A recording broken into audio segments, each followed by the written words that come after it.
Oh, mga kaabang-tenyas at mga kapatid. Yan. Napansin ninyo yung iniinom ko ay ayun ang halamang mapait. Napakahusay niyang halamang mapait. Ako po si Boyong De Leon, isang aktor, isang direktor, at nagtatrabaho sa media. Ibig sabihin, media diabetes. Yung mahirap na sakit yan. Yung diabetes na yan. Alam niyo bakit? Maraming mga organ ang sinisira niyan. Oo. Alam niyo ba na dapat ay alagaan natin ang ating sarili? Dapat ay yung ating katawan, dapat ay hindi naman masama yung mga food supplement. Pero talagang kailangan natin ng mga food supplement. At isa ito sa ipapakilala ko sa inyo na food supplement na nakatulong sa akin upang mapaganda ang aking kalusugan. Ito ay ang halamang mapait. Ito ay ating ikakalat sa buong Pilipinas o international. Itong halamang mapait. Maraming hindi nakakaalam na napakahalaga ng halamang mapait. Maraming mga umayos at gumanda ang kanilang pakiramdam nung nag-take sila. At maraming mga testimonies na ipapakita ko sa inyo na talagang gumanda ang kanilang pakiramdam sa halamang mapait. Ayan. Alam niyo ba itong halamang mapait? Yung aking pinupush na product sa inyo, ito. Ito ay ang tinatawag na Andrographis paniculata. Ito po ay gawa sa yung Andrographis paniculata. Ito ay kapamilya ng Serpentina. Yun. Pero ang kaibahan lang nito ay kulay violet yung bulaklak nito. Kasi ang Serpentina ay kulay puti ang bulaklak. Ito ay kulay violet. At alam nyo ba na dekalidad itong produkto na ini-introduce ko sa inyo? Kasi ito ay may sariling plantation. Ito ay may sariling manufacturing doon sa Marinduque. Kaya't garantisado dekalidad itong produkto na halamang mapait. Hindi ito nabibili doon sa mga pangketa o kung saan man na nagbebenta ng mga food supplement. Ito ay gawa sa isang maayos at sertipikadong manufacturing sa Marinduque. Yan. Talagang dekalidad ang produktong ito na ini-introduce ko sa inyo. Ayan. Ngayon, ito po ay BFAT approved, FDA approved, halal approved, international standard quality. Ito pang international. Kaya pwede nating ibenta ang produktong ito pang international. Yung mga kababayan natin sa Hong Kong, Dubai, Singapore, sa Amerika, kailangan nyo itong halamang mapait. Ito ang mapait na magbibigay tamis ng inyong buhay. Kung kayo ay may mga karamdaman na katulad ko, may diabetes, makakatulong sa inyo to. Yung mga may sugat na matagal nang hindi gumagaling, naku, tuyo yan dito.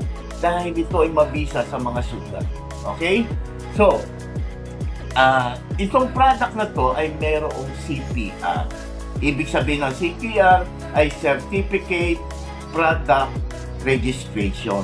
So, talagang pwede ito ipadala sa ibang bansa kasi may CPR. Yung madalas na hinahanap yung FDA approved, BFAT approved, international standard quality, may CPR. At alam nyo ba na ang pinepenetrate nitong food supplement na ito ay ang ating gallbladder? Napaka-importante ng gallbladder. Ito ay isang maliit na organ lang dito malapit sa liver na talagang napaka-importante na ma-maintain ang pait doon sa gallbladder. Okay, yun lang natutunan yun, ano? Yung pait kasi, kapag hindi mo na-maintain yung pait sa gallbladder, hindi yan maglalabas ng natural antibiotic yung ating gallbladder. Kailangan i-maintain yung pait. Yun. Saan ba nanggagaling yung pait? Sa ating mga kinakaing gulay. Gulay ito Kaya, dapat, kung tamad ka kumain ng gulay, nakakalimutan mong kumain ng gulay o ayaw mo ng gulay, mag-1 capsule a day ka na lang nitong halamang mapait. Makes a doctor away. Diba? Napakahalaga nitong halamang mapait na to. Kasi nga, ito, kapag na-maintain mo yung pait, ay maglalabas ng natural antibiotic ang ating gallbladder upang makaiwas sa mga sugat-sugat, mga bukol, yan, yung may mga breast cancer, makakatulong sa inyo ito. Kasi nga, kailangan mag-release ng natural antibiotic ang ating gallbladder. Kasi, kapag hindi na-maintain yung pait sa ating gallbladder, hindi siya maglalabas ng bile acid. Yung bile acid ay makakatulong upang tunawin ang lahat ng ating kinakain. Ngayon nyo lang natutunan yun, ano? Yung bile acid, kasi yung mga kinakain natin, hindi kayang tunawin yan ng ngipin lang Kailangan ng bile acid para magwisik sa bawat pumapasok na pagkain. Wiwisikan niya ng bile acid para madaling tunawin ang mga kinakain natin. Yan ang tulong ng halamang mapait kung bakit kailangan i-maintain ang pait sa ating gallbladder. Ito pa. Alam nyo ba na ito ay pwede rin sa mga Muslim dahil halal approved ito. Gawa nga sa gulay. At ito ay pwede rin sa mga Kristiyano. Natulad natin. Kasi nga, ito ay biblical. Ang sabi sa Exodus 12:8, at noong gabi niyaon, kakain kayo ng inihaw na karne, tinapay na walang lebadura, at sundan ninyo ng pagkain ng halamang mapait. Literal na sinabi yun sa Biblia. Sa Exodo 12:8. Basahin niyo yun. Ito ay nababanggit. Ang pagkain ng halamang mapait. Literal na sinabi roon, bitter herbs. Ito ay king of bitter. Ito ay hari ng mga mapapait. Sige. Mahusay nga ito sa mga sugat. 10 beses ang pait nito sa ampalaya. Kaya every time mag-take ka nito 1 capsule a day, ay para ka nang kumain ng 10 ampalaya. Diba?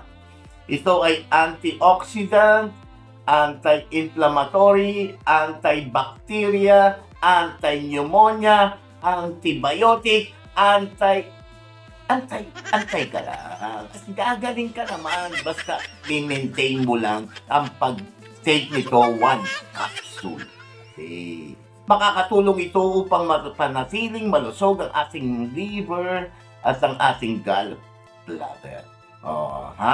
So, itong halamang pait o yung bile acid na inilalabas sa ating gallbladder, ito ay nagsisilbing detergent ng ating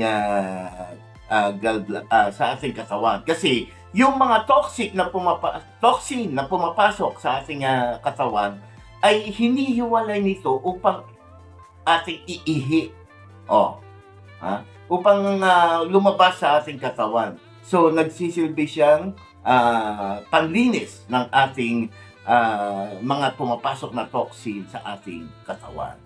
Okay? So, alam niyo ba na ang diabetes, ayan ang pangkaraniwang sakit ngayon diabetes. Ito ay hindi naman hereditary ito Bakit Bakit ko nasabi na hindi ito hereditary? Kasi, pansinin nyo, bigyan nyo ng parehong isang platong kanin. Isang lanerang leche plan ang maglola. Isang 10 years old at isang 60 years old. Sabay niyong bigyan ng isang lanerang leche plan. Sabay di lang uubusin. Tignan ninyo kung sino ang mas madaling tumaas ang sugar. Yung bata na 10 years old o yung lola na 60 years old. Ano sagot nyo?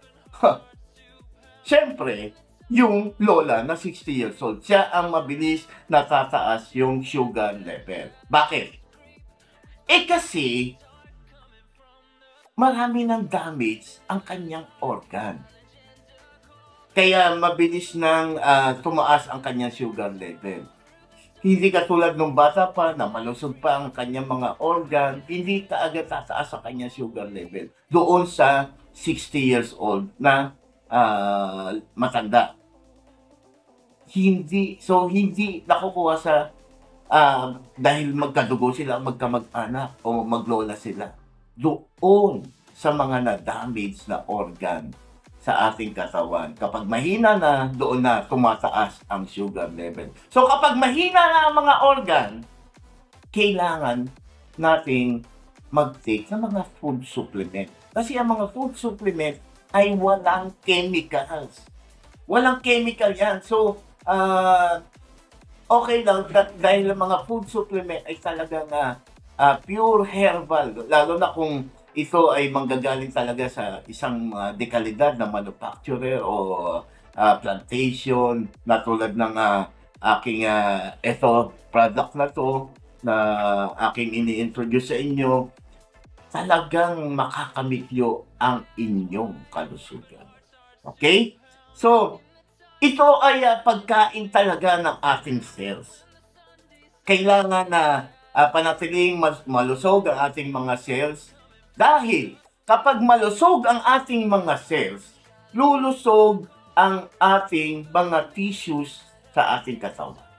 Siyempre, kapag malusog ang mga tissues, lulusog ang mga organ. Ano ba ang mga organ? Tulad yan, liver, gallbladder, heart, pancreas. Yung mga sinasabi ko, ayun yung mga organ ng ating katawan. Kapag malusog ang ating mga organ, lulusog ang ating body system. Siyempre, kapag malusog ang ating body system, ikaw ay lulusog. Lulusog ang iyong pangangatawan. Diba? Kaya't simulan mo sa maliit, ilalaki rin. Simulan mo sa cells at lulusog ang iyong buong katawan. Diba? So, ito ay pinapanatiling talagang napakahusay nito sa liver, sa gallbladder, at sa kidney. Dahil mini-maintain ito na manatiling malusog yung mga importanteng organ na yan. Okay? At lalo na doon sa may mga prostate problem, yung mga prostate problem or kahit na may prostate cancer, kayang-kayang mapanatiling malusog ang ating prostate.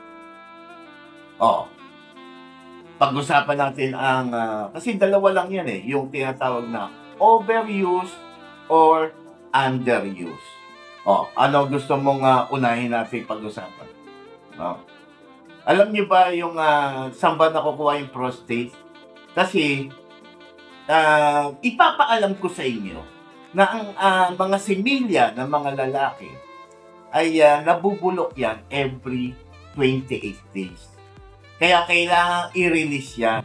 Hindi katulad doon sa mga babae na meron sila tinatawag na menstruation, doon sumasama yung mga cells na mabubulok na. So, mailalabas yun. Ang lalaki, wala namang menstruation eh. So, kailangan nilang i-release. Ayan. So, minsan, dalawang uri yung pag-release eh. Minsan na-overuse, yung panay ang gamit. Yan. Pagka panay ang na-overuse ka, nagpuputukan yung mga muscles at yun ay nagda-damage, nagkakasugat sa loob. Kaya doon din nakukuha yung problem sa prostate kapag overuse. Ano naman yung underuse? Yan. Ayun ang problema. Yung underuse, kapag wala ka ng partner. Underuse. Or, si Lola ay hindi na nangangalabit sa iyo. Ayun. Ayun ay underuse. Or, si Mrs. Tamad ng maglambing sa iyo. Ayun yung underuse. Kapag yung more than a month, kasi nga sabi ko sa inyo, 28 days lang nabubulok yung similya. Kailangan ilabas yan. Regular na ilalabas yan. Pero dapat po sa partner nyo. Alam nyo na ibig ko sabihin, ha?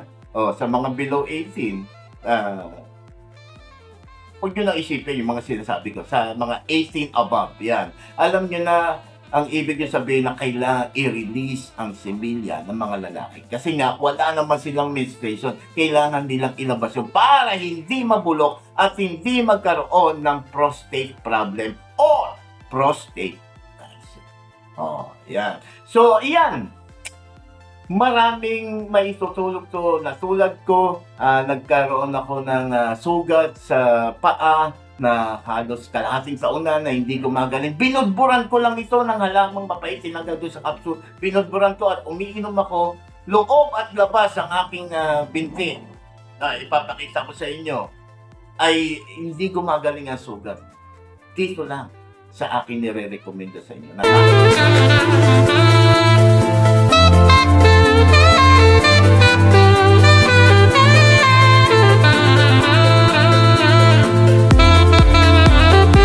Napakahusay sa mga sugat sa ating katawan. Kasi nga, pag akong kumain ng gulay, ayaw ko ng gulay, o nakakalimutan kong kumain ng gulay. Diyo? Kaya nagka-problem ako. Nagkaroon ng diabetes, pero ngayon okay na. Kasi nini-maintain ko na ang 1 capsule. Yan. So, seryoso tayo. Ito po ay kakalat natin nationwide.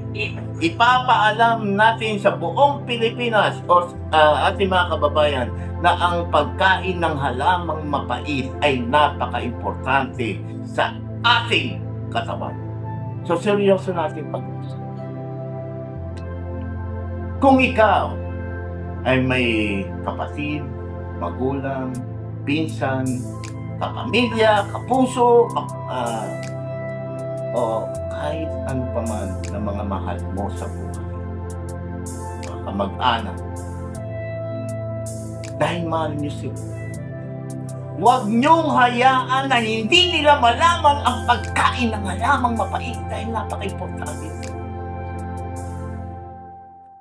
Ang pagkain ng halamang mapait ay napaka-importante. Kaya ito ay nire-recommend ako sa inyo. I-maintain nyo. Kung tamad naman kayong kumain ng gulay, ayaw na gulay. I-maintain nyo na lang. Ang 1 capsule a day ng halamang mapait. Seryoso. I-take mo ito. Food supplement ito. Makakatulong sa kalusugan mo. Walang halong chemicals ito. Kung gusto nyo, panoorin nyo ang mga testimonies at papakilala ko sa inyo ang isang doktor na magpapaliwanag na iba pa namin produkto bukod dito sa aming flagship product. Ito ang number 1 product namin, ang halamang mapait. For now, this is Boyong De Leon saying Bye-bye.